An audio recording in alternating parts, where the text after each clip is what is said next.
Okay, let's review on the past 5 chapters.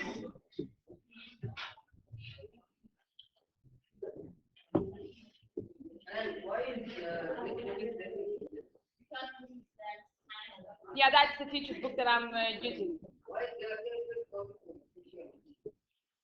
Okay, remember last time there was a surprising event that happened after the marriage of Kathy. After her marriage by 6 months, there was a great surprise for her. What was that? Yassine. The arrival of Heathcliff, okay?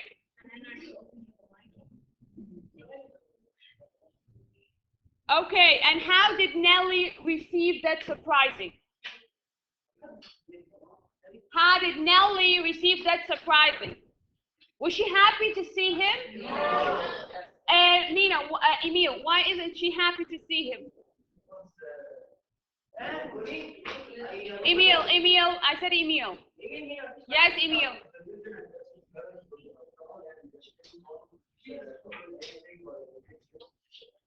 Okay, very good, Emil. The relationship, she saw that the relationship between Edgar and Kathy was good and they were in good terms, and she didn't want the arrival of Heathcliff to spoil their relationship. And do you think that his arrival has spoiled their relationship? Yes, it spoiled their relationship, okay? Why? At first Edgar allowed Heathcliff to have short visits to Kathy, in order not to upset her, okay? But at the end, there was a passion between Isabel and Heathcliff, or another way we can say love from Isabel's side, okay? And Kathy warned Isabel and told her not to marry him, and she warned her about his true nature, that he's taking her for her money and for the revenge of the family. But did Isabel listen to her words? No. We're going to learn afterwards what happened to her. But Edgar saw Heathcliff and Kathy arguing, and Heathcliff was talking in a very bad way to Kathy, who told him to keep away from Isabel, okay? She told him to keep away from Isabel, but he refused. He's taking Isabel as a target, okay, in order to take revenge from the whole family, and especially from Kathy, who rejected him, okay? And also Kathy, because she rejected him. So he wanted to marry Isabel just to take her money, to take revenge from her brother, okay? And at the same to make Kathy jealous, and at the same time to be near Kathy. Okay. He did not want to take bad revenge on Catherine, but because she rejected him and she married Edgar, so in another way he's going to marry the sister of her husband. So this is another way of a payback, okay, in order as he felt jealous of taking Edgar, he wants her to feel jealous of, yes, of Isabel. Okay. Now, put in mind, at the end of chapter 5, she wanted to become ill. She wanted to become ill in order to punish Edgar. Yes, and so she's acting in a childish way. She's not mature. She's not mature enough. Put in mind that Kathy, Mina, listen. Put in mind that Kathy, she's acting in a very childish way, and she does not want to accept the circumstances, the new circumstances that she has married to Edgar, and it's no way to see Heathcliff again. Again, you can never have them both. You rejected him first, so accept the consequences of your rejection and continue your life with Edgar without seeing Heathcliff. But can she do that? She can't do that, and that's one of her weakness that caused her suffering. Okay? Now, let's start reading chapter 6, page, what page? Page 50. Okay? Start with Hannah. Let's have Hannah first, okay?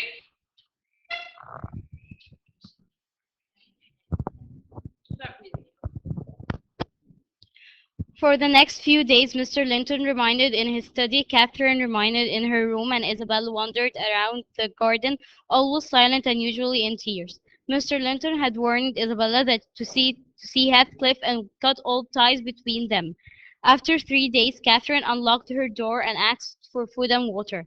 I took this as a good sign and felt that I had been right not to tell Mr. Linton about her supposed illness. Nevertheless, was shocked by her strange appearance and manner. She asked me how her illness was affecting Mr. Linton and was angry to learn that he was busy with his books. Okay, just a second. You see what she did? She locked herself up in the room, in her room, without food, without water, just to be sick.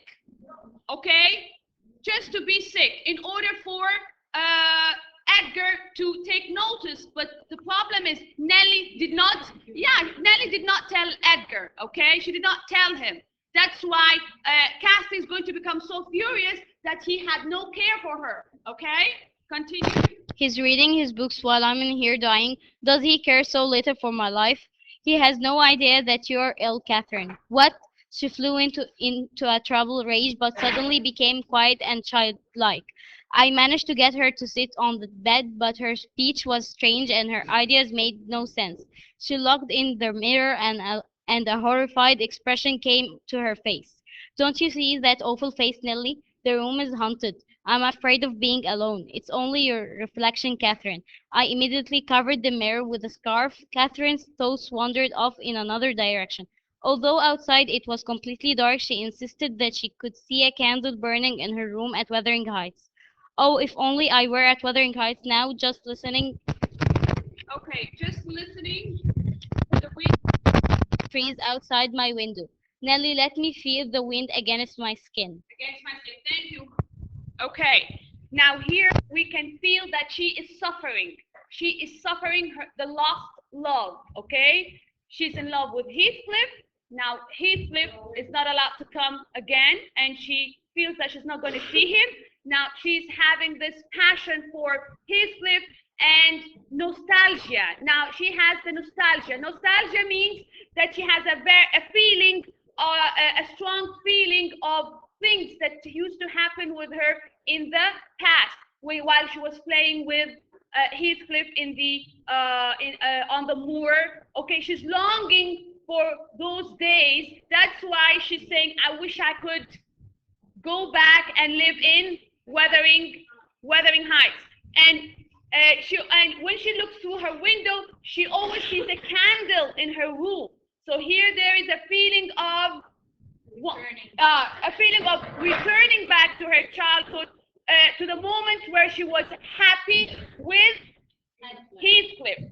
Okay, so the rejection of Edgar and marrying, the rejection of Heathcliff and marrying Edgar has caused her a lot of suffering. Okay, Yassine, start reading.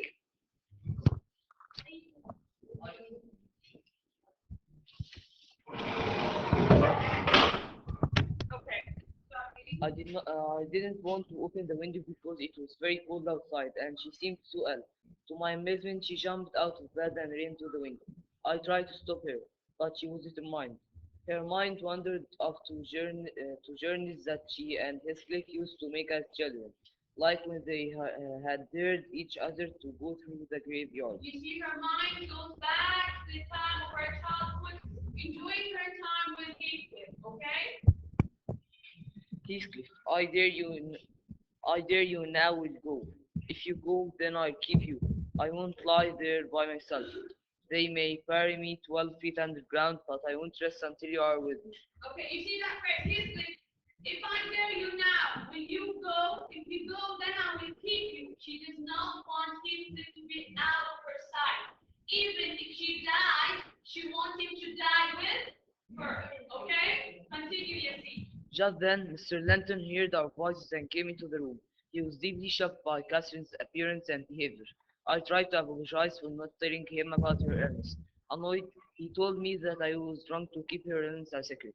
He warned me that if I ever put his life in danger again, I would be dismissed from the house. Okay, from now, here we know that Edgar had no idea that she was really sick, okay?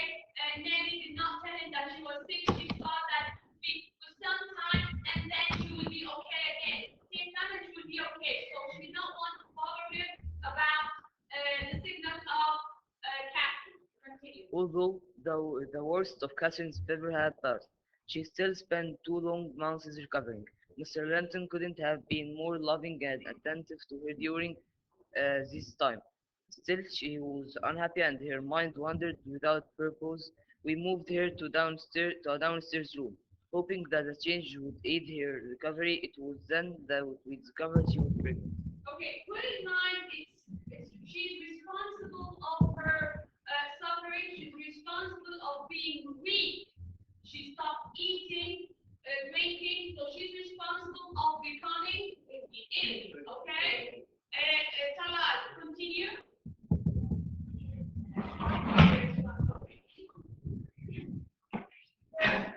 After quite some time, a servant came running into the house.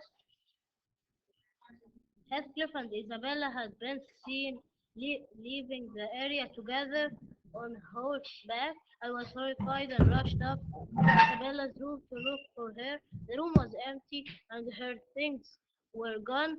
I immediately told Edgar of his sister's departure.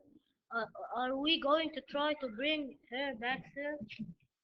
She wants of her own choice. Nelly, she has a right to go if she wants. Trouble me no more about her. From now on, she is my sister in name only. Not because I have disowned her, but because she has disowned me. Disowned me. Okay, she left me. Okay, she does not belong to me anymore, and I don't belong to her anymore. She left me and she ran after Her. Heathcliff. Okay, where did you stop? And that was all. And that was all he said. Continue for us. And that was all he said on the subject. A few weeks later, I received a letter from Isabella. She had married Heathcliff and was living at Wuthering Heights. She was very unhappy. It had Had taken her. it had taken her only a few days to learn Heathcliff's true nature. What Yeah, put in mind, they warned her, Nellie and Catherine warned her about his true nature. And they know that he is in love with Catherine and not with Isabella. Okay? So they warned her not to marry him, but she did not believe them because she is blinded with the love of Heathcliff. And when she married him, she later on found his true nature. And he loved another person, who is Catherine. It means that he's treating her badly. Okay? Continue to the end of the paragraph.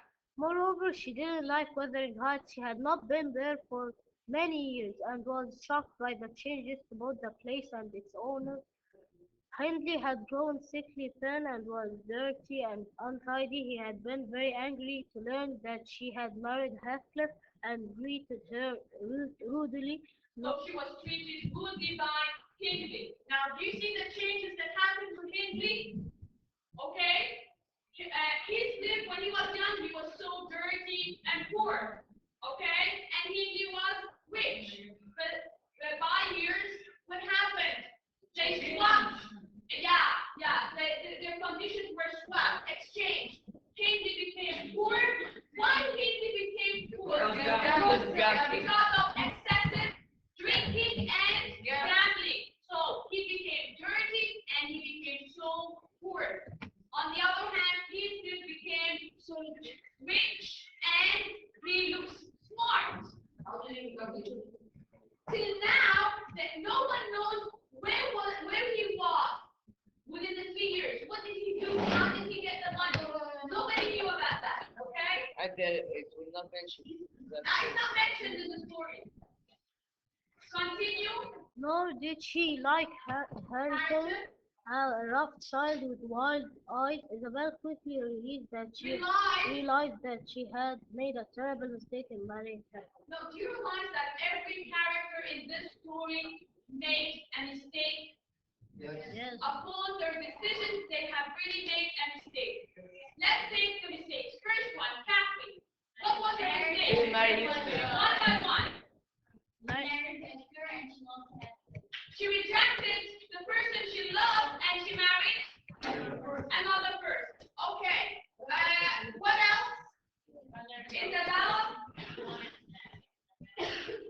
Isabella married Heathcliff and she did not listen to anyone and now she's suffering. What about Hindley? Why is Hindley suffering? Because her life became more moody and angry and started battling and because he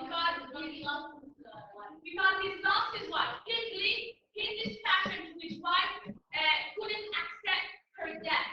So he started to drink and gambling. So this is another mistake.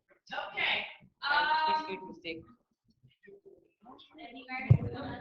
And discrete mistake.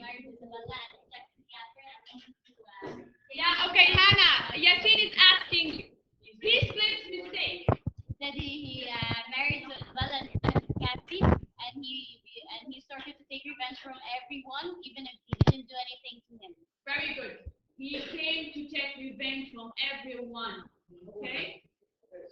At first, he did not have any mistake. He was just a poor boy with nothing. Handley told that Handley who put him down as a servant. He's the one who put him down as a servant. And yeah, whose mistake is this? The Handley. We made Handley. Heathcliff at that time had nothing in his hand and he was treated like a servant. But he came back. But he came back with revenge. That's the decision he took, which is going to put him into trouble. Okay? Now, let's see how we see. In her letter, she said she was desperate to have contact with her brother, and she begged me to go and see her. I went to Wuthering Heights as soon as I could. I found the place as sad and miserable as Isabella had described. Isabella, in her misery, had begun to neglect her appearance, and oddly enough, the most respectable person there was Heathcliff. I discovered that Heathcliff was desperate to have news of Catherine, and he really wanted to see her. I explained how ill she had been and said that if he visited her again, it would only cause further distress. Unmoved, he insisted on seeing her. With your help, Nellie, distress could be avoided. If I was Edgar, I would never have forbidden Catherine to see someone like me. Even if he loved her with all his heart, he still couldn't love her as much in 80 years as I could in a single day. Catherine too has a love as deep as mine. Okay, he knows deep inside that Catherine loved him as much as he does. And now, okay, let's move on to Isabella. Isabella is having a hard time at the Wuthering Heights, and she had sent a letter to Nellie in order to get in contact with the Linton's family at least, but she feels isolated, alienated, because she married without the approval of her father. Okay? She's having a hard time at Wuthering Heights. She sent to Nellie in order to see her, and Heathcliff knew from Nellie that Catherine she's very ill, so he sent a message to her in order for him to see her. Okay? Ferihan, let's have Ferihan. Now let's look at the picture over here. Now here we have, this is Isabella marrying Heathcliff. Okay? After she married Heathcliff, there she is with Handley and his son. And his son, where's his son? Okay, let's go there. And his son, Harrison. Okay? Look at Heathcliff, the way he's not clean. So,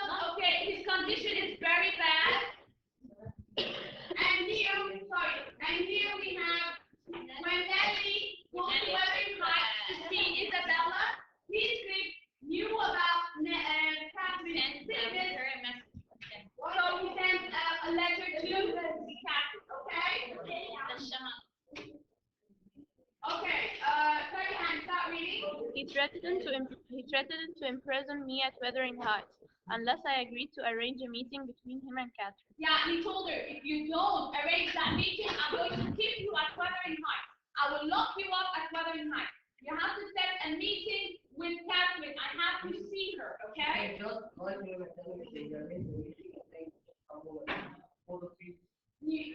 Put in mind they are all scared from Heathcliff. Heathcliff has become very strong and wild and furious.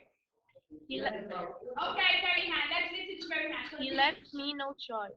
A few days passed before I found Catherine alone and had the chance to give her Heathcliff's note. It was a Sunday morning and she was sitting by the window, starting out distantly. When she looked at the note, she did not seem to understand the words. She merely started at the signature. Just then I heard footsteps and Heathcliff burst into the room. Yeah, the moment she gave her the letter, okay, after a few days, the moment she gave her a letter, Heathcliff had, he came into the room. He did not even wait. He did not even wait for the message, for Nelly's message to tell him, you can come and meet with him. He did not wait. He just dashed into the room, okay? He must have been unable to wait, or perhaps he thought I would not arrange the meeting as I had promised. He rushed across the room and took Catherine in his arms. He held her tight and kissed her as if his life depended on it. Oh, Kathy, oh my life, I couldn't bear it if you were to die. What? You and Edgar have broken my heart. Heathcliff, you have killed me. You are still so strong. How many years do you intend to live after I'm dead? She's telling him, you killed me and you're still strong. You know, before she was calling out from the window and she was wishing that if I die, I want you to die with me. She doesn't want both of them to be apart. Okay? In life and in death. Continue. I wish I could hold you until both of us were dead. I wouldn't care that you suffered. For any observer, the two of them made a strange and terrifying scene. Catherine had a wild and fairy look in her eyes that contrasted sharply. Contrasted sharply with her white cheeks and bloodless lips. Put in mind that she's pregnant and very weak. Very weak and very sick. Yes.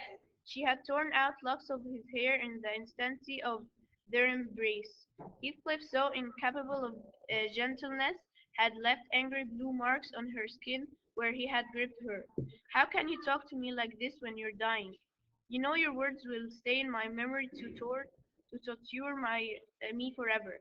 Catherine mumbled in a dreamlike state. I don't want you to suffer more than me. I only wish that we would never part. Yeah, I only wish that we would never apart. So she says that in life and in death, I wish we never apart. Now she feels that she's dying. And that's why she says, oh, you are very strong. You're going to live years more than me. No, I want you to die with me so that we would never be.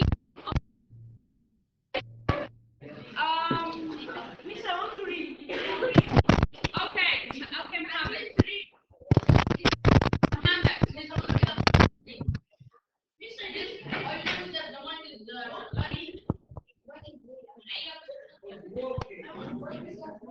Okay, sit over there and start reading. He turned away to hide the emotion on his face, but she begged him to. Listen to that face, okay? Listen. He turned away to hide the emotion on his face, but she begged him to embrace her again. She struggled to stay, then he flew to her, eyes wide and wet with tears. They locked themselves in an embrace, so tight that I thought it would kill her. In So, fear, put in mind, they were holding themselves so tightly. In another way, she does not want, she knows that she's dying and she doesn't want to leave him, okay? To the extent that she pulled out some of the hair because she was holding him whining, and he, because of he hugging her, embracing her, blue marks. also whining, he had blue marks over his skin. So, In fear, I approached, but his lips snapped at me like a mad dog. I backed away and watched them silently for many minutes. I knew that Mr. Linton was likely to appear at any moment, and urged his lips to go. But Catherine wouldn't allow it. She was desperate to make these moments as yeah, fast as Houston was possible. sorry, Mohammed. Houston was worried Catherine was in his arms and she was holding him tight and she didn't want to let go. And Ethan was worried that Edgar would show up in any time. Okay, continue. as long as possible. Suddenly, we heard Mr. Linton's footsteps in the corridor outside.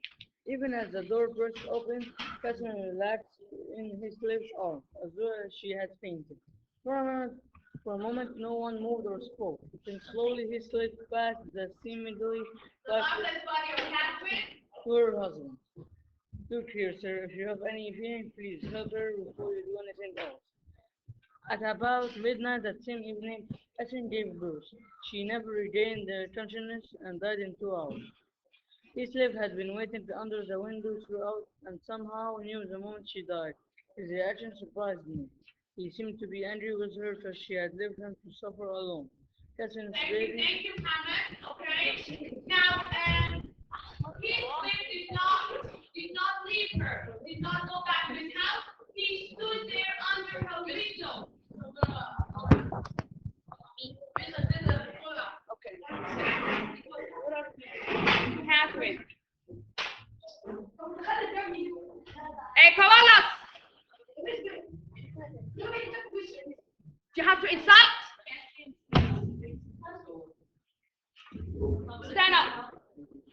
We are here. Okay, Catherine's baby. Now, Catherine. Catherine, after 2 hours, she delivered a baby. And then continue reading. Catherine's baby, also named Catherine, is the girl you saw when you visited Wuthering Heights, Mr. Lockwood, remember the woman that you saw at the chapter 1? That's the daughter of Catherine, Cassie, and she's named after her mother, Cassie. Go. In the weeks that followed Catherine's birth, many things happened. One evening, Isabella arrived at Ursula's Grange. I didn't recognize her at first. She was in a terrible state, cut and bruised, and her hair wet with snow. Yeah, who showed up after the birth of the girl? Who showed up? Isabella. How was her condition? She was cut, bruised, which means that she was beaten. Very good. She was beaten up by Heathcliff. Now, put in mind, he became very furious after the death of Cassie. So he became so wild that he beat up Isabella. She told me she had had enough of Wuthering Heights and the way she was being treated there and was running away to London. Moreover, she was convinced that Heathcliff hated her so much that he wouldn't try to find her. She was also pregnant. At last, she realized that Heathcliff hated her. He never loved her, but he hated her. Okay? Continue. Only a few days later, I met the doctor in the street. He told me that Henley was dead. He had died from the effects of excessive drinking. It upset me more than I could have imagined. Henley was only 27, my age at the time. Later, we discovered that Henley had fallen into debt due to his gambling. He had borrowed money from Heathcliff to pay off his debts. When he died, we found out that Handley had borrowed so much money that Wuthering Heights now belonged to Heathcliff. Because of the debts that Hindley had, who took the Wuthering Heights? Heathcliff. Now, Heathcliff became the owner of Wuthering Heights.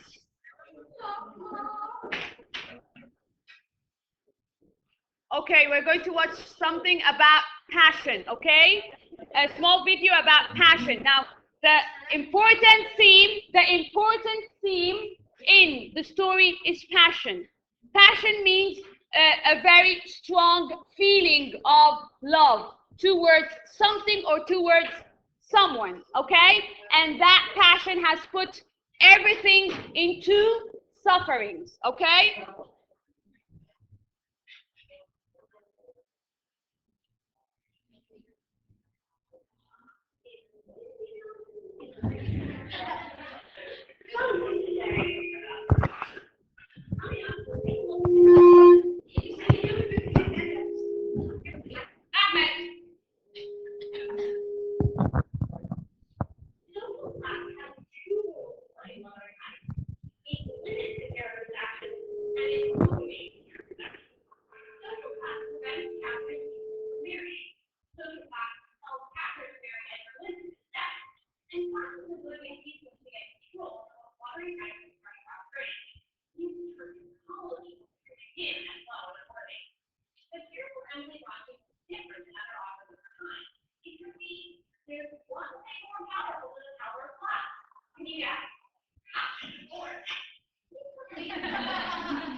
Now, chapter 6.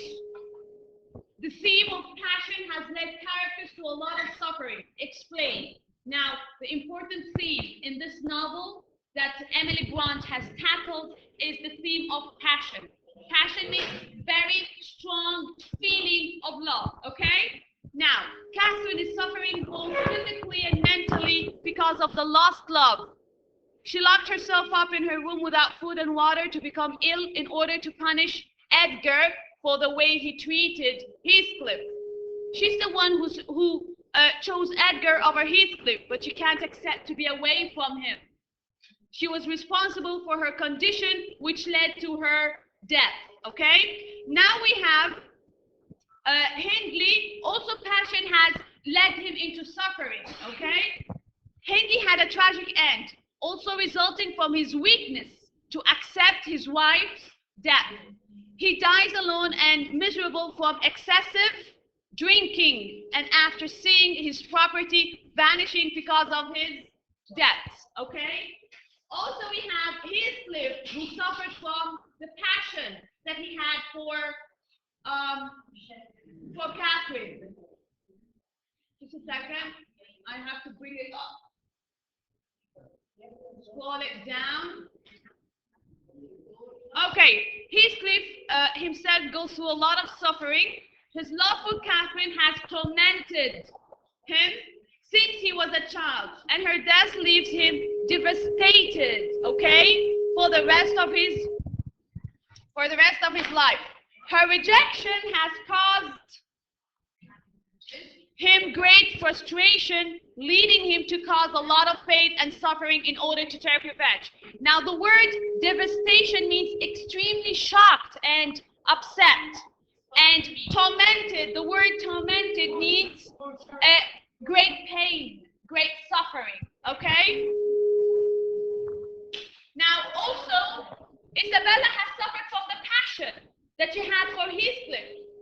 Isabella is also heartbroken because of Heathcliff and is paying for her own mistake. She ignored Catherine and Nellie, who tried to warn her from Heathcliff's true nature and run away to marry him. This caused her alienation from her brother and the breakup of her marriage. Now here there is something missing. Marriage.